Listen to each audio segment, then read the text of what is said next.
They really thought they could take away my wife's independence. That's the first thought I had when the HOA sent us a violation notice claiming our new wheelchair ramp didn't fit the neighborhood's aesthetic guidelines. My wife, Amy, has used a wheelchair for years, and we just spent thousands building a safe, sturdy ramp so she could get in and out of her home without risking injury. The letter gave us 2 weeks to remove the non-compliant structure or face daily fines of $150. I thought it had to be a mistake, but when I called the HOA office, the president, let's call her Karen, told me bluntly, rules are rules. We can't have the neighborhood looking like a hospital. I couldn't believe my ears.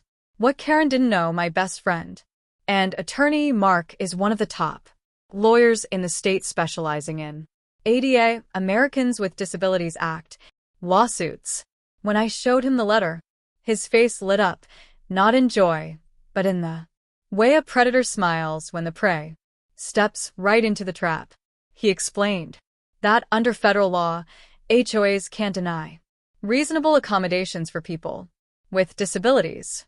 Denying a wheelchair ramp wasn't just mean, it was illegal. Mark drafted a letter so sharp you could cut glass with it. It cited ADA provisions, state accessibility laws, and even past cases where HOAs had lost millions in settlements. He gave them 72 hours to retract their violation notice and issue a formal apology, or we'd file a lawsuit that could cost them far more than they'd ever imagined. The HOA board called an emergency meeting. Amy and I attended. Karen tried to play it off, saying it was all a misunderstanding, but Mark wasn't having it. He laid out the law point by point and even mentioned that punitive damages could apply. The room went silent. One board member whispered to another. Finally, the treasurer leaned forward and said, "We'll withdraw the notice."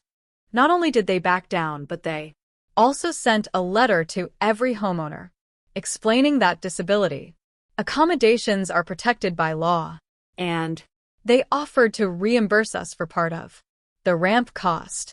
Amy now uses her ramp daily, and every time I see her glide down it with a smile, I'm reminded that sometimes the best way to fight injustice is to know the law better than the people trying to control you. So to anyone dealing with overreaching HOAs, stand your ground, know your rights, and don't be afraid to push back. If you enjoyed this story and want to hear more HOA showdowns, hit that subscribe button and give this video a like. It really helps us keep these stories